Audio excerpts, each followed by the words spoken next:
botanical garden with Malka. They were living the land. So that's why this all comes alive. And I think I pretty much paraphrased everything that we need to know for this moment, okay? If you have any questions, if you want to take a copy of this, I can give you that later, but we are starting. So I'm standing here next to a tree, which is one of the 7 species. Can anyone tell me which tree I am standing next to? And if you can't, you read English very well. Very good. And if you read it over here, this is, okay, this is our European Zayt, which is the pizza. To make a long story short, this is it. Okay, what mashalim, what nim shalim do we have about this? Let me open up my spiffy paper and show you before we go any further. Menorah. I'm sorry? Menorah. Okie dokie. Very good. Let me show you something. The oil rises. And they have We're like this compared to that. Exactly. So you've heard of these, okay? Take a look. Pass this around. Pass this around. And I want you to describe to me what you're looking at.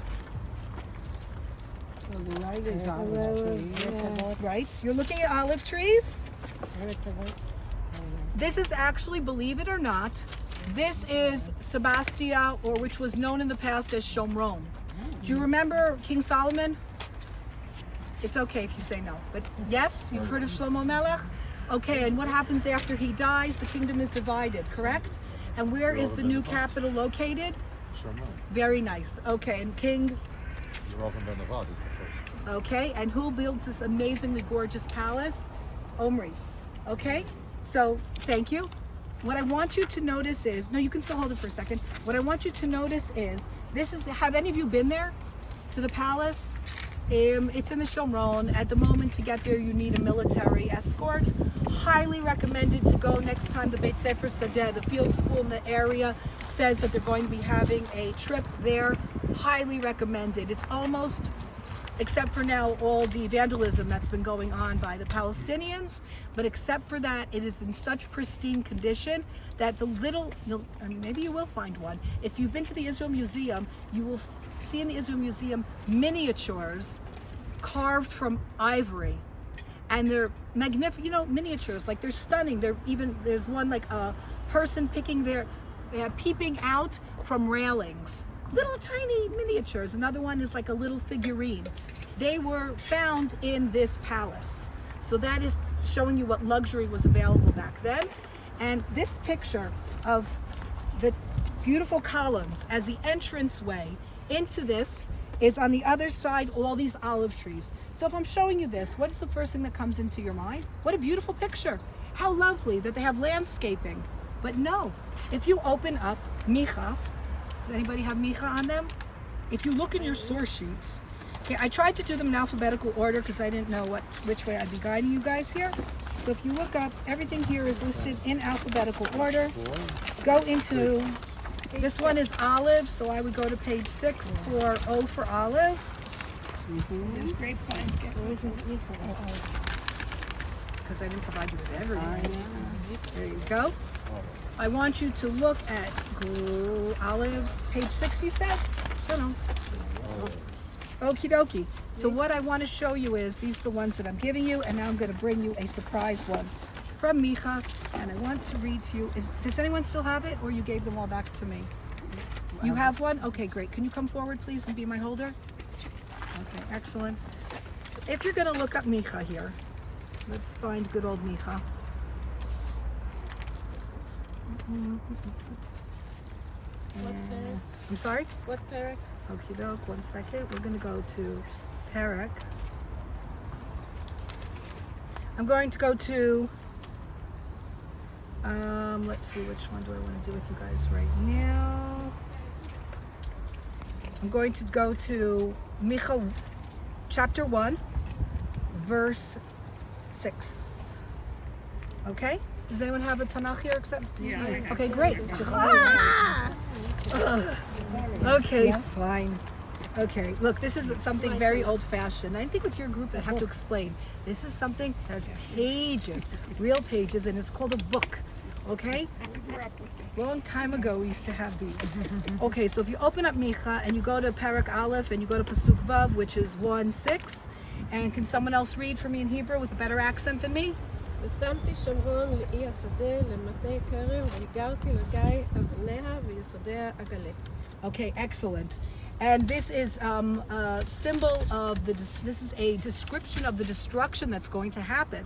Visamti Shomron, this is Shomron, okay? This is the name of that city, the capital, okay? When they divide the kingdoms, this is the capital of Israel, Shomron. Visamti Shomron, Le'i Hasadeh, Lemata'e Karem. Karem is not only a vineyard, it's also a grove of olives, okay? And this is what we're looking at right here. Vigarti lagai avneha v'yasodeha agale. And I will make it into piles of rubble, and I will egale. I'm going to expose. Thank you very much. Reveal. Thank you. All the way down to its foundation. Okay? And this is exactly what we see here today when you go to Shomron. Like I said, you need a military accompaniment to get there because it's so dangerous for Israeli citizens to go there now. And not only that, but this is literally the prophecy of Micha coming to truth. I find this extremely comforting because the same way Rabbi Akiva when he saw the foxes, and he said, if that's going to happen, then Mashiach's going to come soon too. And that's how I see it. We've started the 3 weeks. We started yesterday with the fast. We still, unfortunately, had to fast. Hopefully by Tisha B'Av, it'll be a wonderful time of joy. But in the meantime, this is proof for me that this Tisha B'Av, no more fasting. The Gula has to come soon because look at this. This is literally the prophecy of destruction of Micha that happened. Okay? So, poignant, no? So here we are. And once we're ready here, thank you so much for being my holder lady. You did such a good job. Be careful. I might volunteer you again. And if we're going to be looking here in the different mashalim of the olive, as you understand, okay, Yisrael nimshal lezait, okay? Why are we considered a zait? Because we light, okay? What are the main purposes that we use the olive tree for? Oil, and what do we use oil for? Be more specific, your matan. Menorah in the temple, go on. Okay. Later on. Okay. What? Chanukiah and a menorah. Anointing. There we go. What's your name? Bev. Bev what? Marcus. No, you're Bev what? What's your Hebrew name? Chanabela. Okay, I'm trying to find someone that has a Hebrew name that I can actually use today. Can any of you be called? Hadassah. Thank you. Are you really called Hadassah? Okay, so otherwise I was going to call you my name. Shoshana because of your beautiful Madonna lilies all over. So you can be a tiger lily, but you want to be Hadassah. Thank you. Okay, so actually right behind you is from that family of the myrtles. So you're in the right place. Good. So we're going back to the idea that Israel is considered like the olives because we anoint with it. As Bev said, what do we anoint? Kings and thank you. We're going to be exactly. So we're anointing not only kings, but we're anointing kalim. Things that need to be made holy to use in the temple also get a oiling down. Okay? Exactly. Okay, spa treatment. Okay, they're getting all oiled up. So we have it being used for anointing. We have it being used for lighting. Also, we're using it to light in our homes. What do we do after we finish crushing the olives? We have all this mush left. Okay, and also the crushed pits. They actually made them into brick form, and then they used that to heat their houses. Delicious smell also, aromatherapy at the same time. So their homes actually smelled like olive oil. Okay, also it's used for medicine, for medicinal purposes. If you heat it up and rub it on aching joints, which none of you youngsters have, but at my stage of the game, I got some aching joints going on over there. I smear some warm olive oil on it and I'm doing fine. Okay, also I said I'll try to stick in some, are any of you also interested, let me ask first before I stick it on you, are any of you interested in medicinal purposes of the plants that we're going to be discussing? Sure. Okay, so in 1 second, if you take the leaves from this tree, well, again, I am not authorized to give you any medical information. Anything I tell you is in the framework of narrative, stories, educational, but I am not certified, okay? You all got that, right? Okay, Daniela here is certified. No, I'm joking. Do not sue Daniela when you do what I say. But my mother-in-law is anecdotal. My mother-in-law, it's been proven if you take these, boil them in water, it actually helps with anyone who's pre-diabetic or diabetic. It lowers the sugar. Okay, so that's something cool you can also learn about this tree. So you make a tea of And it? blood pressure. Yes. Okay, you And drink blood it. pressure. And blood pressure too. Okay, so in Zechariah, when Zechariah has his vision, and it's actually, what do you see? And if you go into the description that we have listed here, and it's in English, so that saves you reading all the Hebrew. See how much time we've saved? Instead of a 4-hour tour, I shaved it down to 2. Okay, so when he mentions that what he sees is 2 olive branches with a menorah in the middle, what does that remind you all of? Exactly. The symbol of our state. Funnily enough, strangely enough, the people that won that prize, because they had like a contest, what's going to be the symbol of the state? If you need to sit, there's always a rock. He came up with the idea of the olive branches with the light in the middle, that we should be the light unto the nations. He claims that he never even read Zechariah, and it just came to him in a vision too. Interesting, okay? So, something else that I wanted to point out to you about it, about the olive is when it says in Psalms, now we discussed this. Who was the one that discussed this with us? It was that cute guy, the rabbi. Right, what's his name? Judah Darden. Right, Judah. I can't pronounce that. Darden. Dardik. That's even worse than a bulaf. She must have really loved him for that. Okay, so Rabbi Dardik said about this pasuk, okay, and now he gave you a lovely interpretation that I said, my grandfather who lived to 101 would have laughed at what you said because you're still young, but my grandfather used to say, one parent can take care of 10 children, but 10 children can't take care of one parent. You've heard that or experienced it yourselves. My grandmother. Said that too. Okay, so I guess it's, this generation is so different. We can all just lay on our laurels and wait for our kids to take care of us, right? I don't know. I guess Not so Rabbi much. Judah is waiting for that. I said to him, because when you see these type of trees, it's usually the opposite. What's happening here is you have a mother tree, and all these little saplings that are growing around her actually are sucking mama dry.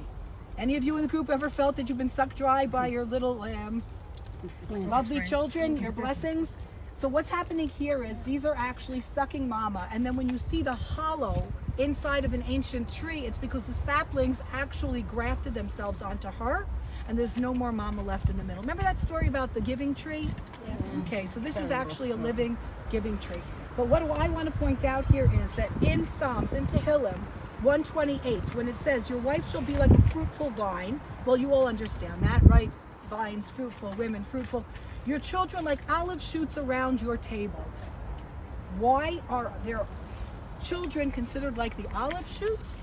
Not because they're going to support their parents in old age, let's be honest here, but because each one of these is sucking from mama. If I wanted, do you remember Johnny Appleseed? Are anyone here not American? Do I have to change my references? Okay, Johnny Appleseed was this guy that went around America and he literally threw down apple seeds, and that's why we have apple trees all over the United States. Okay? Now, if Johnny Appleseed is throwing down his apple seeds, whatever tree grows, he only half knows what's going to happen there because it's cross-pollination and you don't know who the dad was. Okay? But if I have a tree here, an olive tree growing, and it's beautiful, beautiful olives, or not this one, but in general, if you have a beautiful olive tree with gorgeous olives, and I want to grow a new tree, what I just simply do is take one of these from the bottom, and when I rip it out, it has a little heel on it, and I plant it. And I'm going to get an exact genetic reproduction of mama tree. So why in Tehillim is David HaMelech blessing that we should all have olive shoots around our table so that we know where their values are coming from? I'm sure your children are a great blessing to you. Sometimes my children sitting at the table with me and they do something or say something and I look at my husband and I said, they didn't get that from my side of the family. So when that happens, it's because they're not really actually like olive shoots. But if you have a child who's an olive shoot, everything, every value he gets is coming from his home. And that's why I believe that this is why olive shoots are used as a bracha. For your children should be like olive shoots. Still. They stand still. They're not moving around. They're not don't moving go far around. from the Yeah, mother, right? exactly. They don't go They, far. maybe this is counter what you're saying, but why don't they trim them so that it doesn't suck the light that? So if you're going to a regular type of, if you have an olive tree in your garden, I have an olive tree in my garden, and true, I do not want them sucking the life out of her, so I do cut these away. But since we're in a botanical garden and we're next to my sign, then I want to be able to talk about it, so they're leaving some around for me. Okay? So that's about what I wanted to tell you guys about the almond, the olive, and as we're going to continue down further. Do we have any questions right now? I did. So we can I went continue. to kibbutz for 2 weeks when I was here. And we picked almonds on the kibbutz. So let me tell you something as we're walking. When they talk about Shiftecha umishantecha hema yanachamuni, right? We know what we're talking about. I don't remember which Tehillim that is. God is my, which one? 23. Oh, it is. Okay, and he's maketh me lie down in pastures and all. Anyone Sephardi in the group? Okay, Friday night they all say it before Kiddush, but I'm sure you all know it anyway, lying down in green pastures. Thy rod and thy staff will comfort me. What's the difference between a rod and a staff? Rod and a staff. Think about it in Hebrew. Shiftecha umish antecha. Okay? You lean on. I'm sorry? You lean on. Mish antecha means I'm leaning backwards on it, and shevet is what you use when you want to go forward.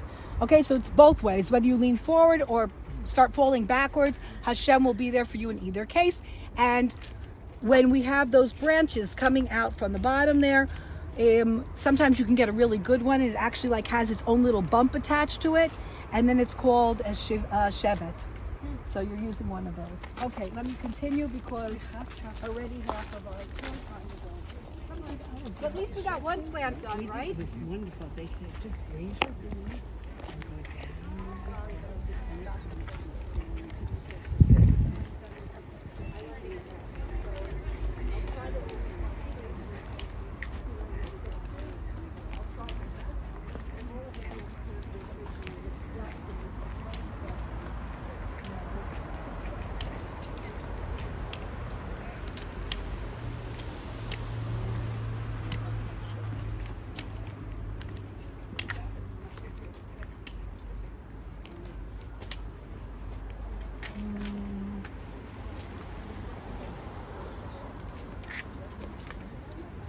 Is this a possible sitting spot?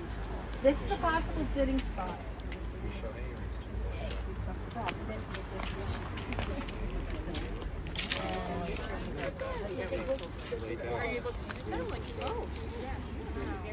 So we're all sitting. Oh, cool. And why are we sitting next to this tree? The one behind you, the evergreen. Okay, and the reason we're sitting here is because you guys asked to sit down. Okay, but I want you to imagine. Okay, I want you to notice the tree behind you or over here. This tree is a cupressus. In your language, it's a cypress tree. Okay, this is a type of tree called a cypress. They've been growing in Israel since forever. Actually, the pine, the little pine cones that you have on them, the round ones, do you see them? These also, if you put them into water and boil them up, they're good against diabetes. Okay, every tree has its purposes, but the reason I actually, how fortuitous that you chose to sit under this tree, because if you look at our Cedar of Lebanon sources on page number 2, what I wanted to point out to you is that very often the trees that are mentioned in the Tanakh are hard to identify nowadays. Again, we've gotten disconnected. You can say we've been gone for 2,000 years. I'll say, well, we were never really gone from the Galil. We always had a Jewish presence in the Galil, but we've kind of gotten disconnected from the land. We've become more merchanty than farmy, and we kind of lost our touch of being connected. So sometimes, for instance, if you're going into Isaiah 41:19, and I'm just going to bring it out to you for 1 second. So if we're in Isaiah, which is Yeshayahu, And if we are going to 41, and if you look here, I want you to notice what do I have here pointed out. I have here pointed out. Read the English and I'll read the Hebrew. Atem b'midbar, erez, shita, hadas. Where's Hadassah? Yay. Ve'et shemen, asim ba'arava, brosh, tidhar, ve'te'ashur, yachdav. So for instance, right behind you, in modern Hebrew, this is called a brosh. Okay? And it's mentioned in Yeshayahu. But to be perfectly honest, I use this as a translation. I could have brought you 10 others that each one gives a description of what these trees are in Hebrew in a different word in English. Because some of the trees we've just lost our connection with. A grape is a grape is a grape. I'm now quoting Shakespeare a little bit differently, but it's always a grape. A pomegranate stayed a pomegranate. But when you start getting into the evergreens, some of them have become very cloudy. Which do we use for what identification purposes?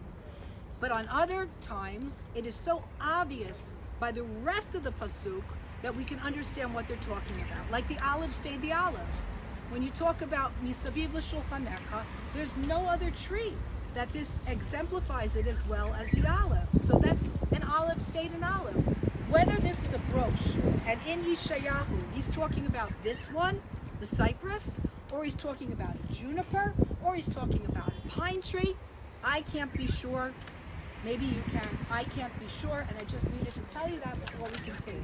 It's sometimes I'll be translating things, and you'll be looking them up in other places and saying, that Malka Bracha, she told me in Jotham's parable that the Atad was the Ziziphus Spina Christi. I've just learned that it's something totally different. B'chavod, zchutchem, everyone, what did she say this morning? We have free choice, right? So sometimes I'll be doing something that upon my learning, I've come to one conclusion. Take it whichever direction you choose to, okay? So I can't keep you really here for much longer. I think I've done pretty good. Just one other thing so this isn't the way to guide, but okay. I want you to imagine over yonder, beyond this tree, is actually a cedar of Lebanon. Okay? Now, what's the first thing that comes to mind when we say Ke'erez b'Lebanon? What's the first thing that comes to mind when we talk about a cedar of Lebanon? And if you can't remember, look at your things. Beit HaMikdash. Why? Because they brought the Lebanon, they brought those trees to build the Beit HaMikdash. Excellent, excellent. So they used the cedars of Lebanon, even though we had sycamore figs, we had shikma non-stop in the whole area of the Shvela, of the lowlands of Israel. We had shikmot. He chose to not buy local. Have you heard of that expression, buy local? Okay, the same way that I insisted, although my husband can't understand why, that I needed Gucci sunglasses. I did not buy from this, her name is, what's the name of that woman that does those Israeli good sunglasses? Ronit First? Ronit First is an Israeli designer who makes Israeli sunglasses and glasses, and she's very cute and colorful. But I did not buy local. Okay, I went according to, I told my husband, Shlomo Melech bought far, but exports, so did I. So what am I coming back to? He used Erez Lebanon for Beit HaMikdash. Okay, what's an expression about a righteous person? Okay. Okay, excellent. He should blossom, he should yifrach, he should blossom like a date, but he should flourish like a cedar of Lebanon. What's so special about a cedar of Lebanon? Sorry? Height, excellent. Height? Strong. Long-lived. Doing pretty good, right? We should all aim for those qualities. And also, may I add, he has a very specific purpose. Okay? The essential oils actually have a lot of grounding qualities and can be used to clear up respiratory issues, but in general, you only have a cedar of Lebanon if you need good timber. Okay? Whereas on the other hand, a date palm, go to your D's for date. If you have a date palm, which is one of the 7 species, what do we use the date for? Also, we're asking that a righteous person, we should be righteous like a date. How many usages can you think of while I'm standing on one foot for a date? Go. What? Honey. Okay, sorry, I'm done. Shade. Everything that has to do with a date. When he says a righteous person, I'm sorry? say a date, it's really the fruit. Okay, a date palm. A date palm. And it's What? everything. Everything. Give me usages for a date palm. Excellent. Lulav, Shade, schach, Oil. oil. Okay? Lubrication. Exactly. Even the fronds are used for street sweepers. Okay? And you can take those nifty branches after you. weave a basket. Exactly. They can be woven into baskets. I actually take the branches when you take off the date fruit from them, and you have just like the bare branch, the stems left. You can weave them together and they make a beautiful serving dish, and the branch that's still attached becomes like the handle of your serving dish. It's good for Corona time when you want to serve people but keep at a distance. Even, have you seen up close the date palm tree? Have you noticed it has like fibers growing in the trunk? You can like play with the fibers. Do you know that you can actually twist them together and make the strongest rope? What do you use the pits of the date palm for? Fuel for the camels. It's camel fuel. You can grind it up and they eat it. Okay, there's not a single part of the date that's wasted.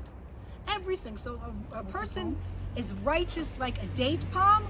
That means every single part of him is used for good deeds. The hands, the feet, the mouth is not talking any lashon hara. Everything is being used for good purposes. So on one hand, you need to be as straight and as strong as the Erez, which is right over there, and you'll have to believe me. And on the other hand, we have the date palm, which every single part of it can be used for many, many things. Did someone have a question? I did, but I'm checking it. Okie doke. So I'm sorry to make you guys get up. Is this okay? Yeah. So please continue with me further.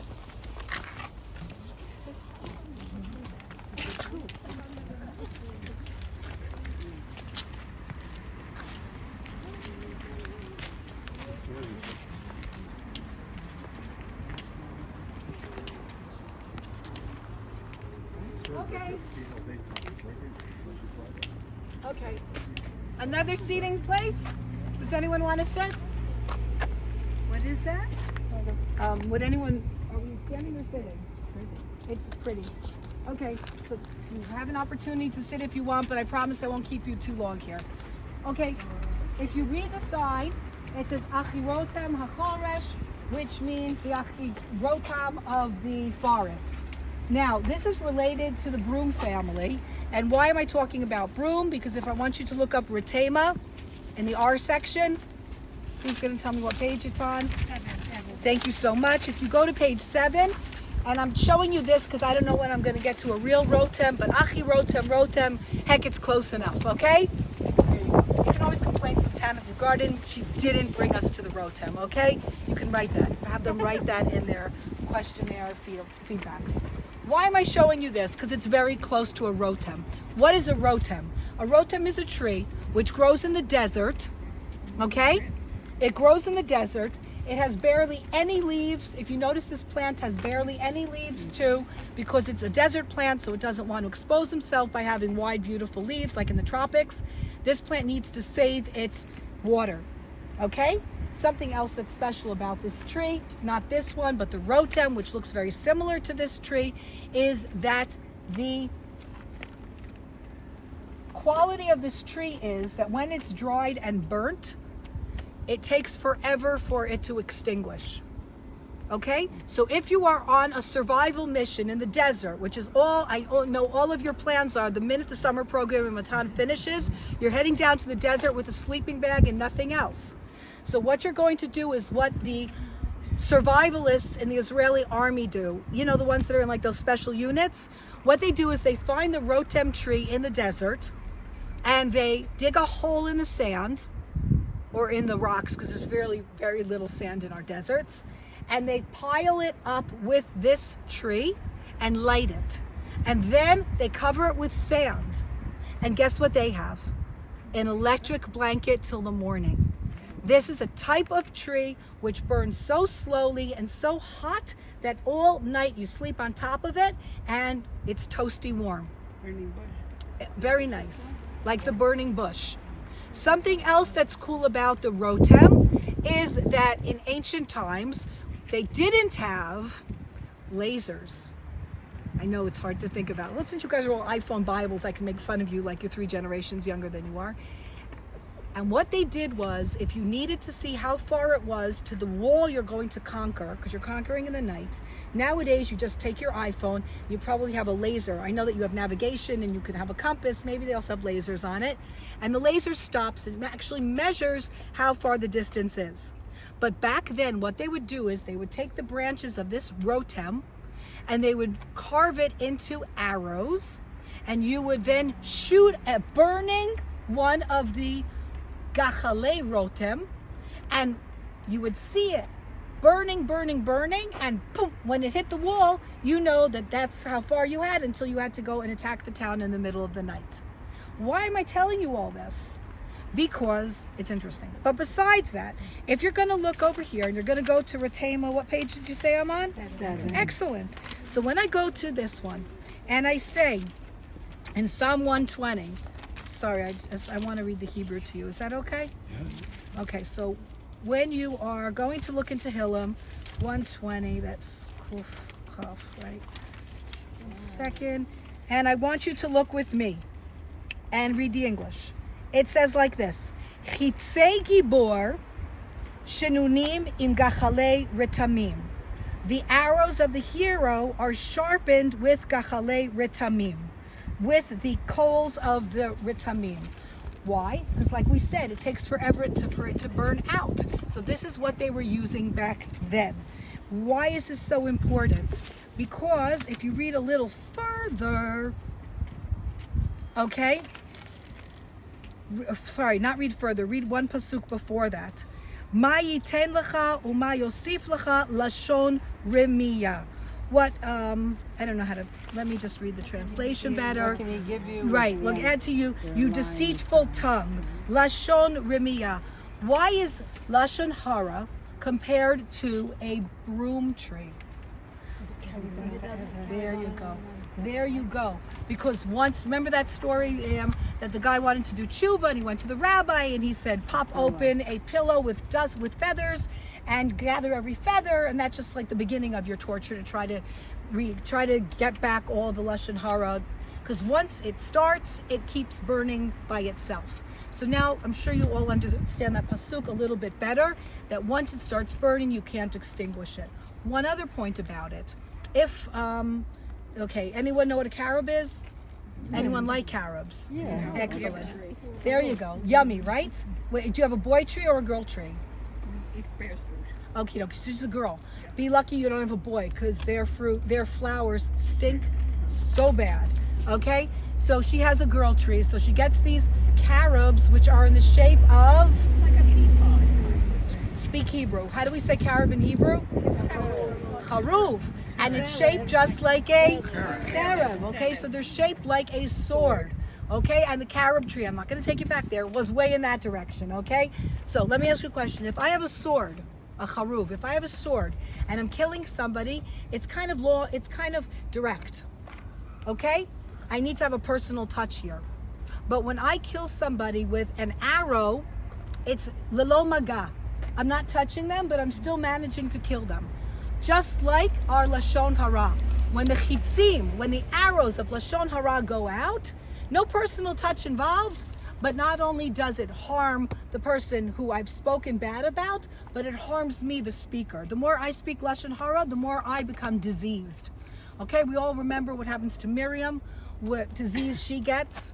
Okay, she gets sarat, she gets what incorrectly is translated as leprosy, because it harms the speaker at least as much as the speakeree, the spokee, the one that's spoken about. Okay, so that's also something that you can learn from the rotem tree. Okay, did you sit? Let's go.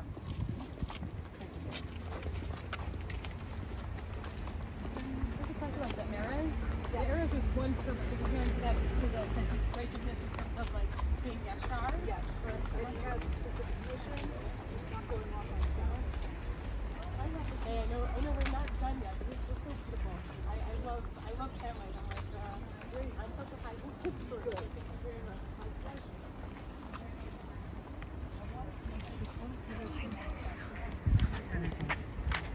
Press the red.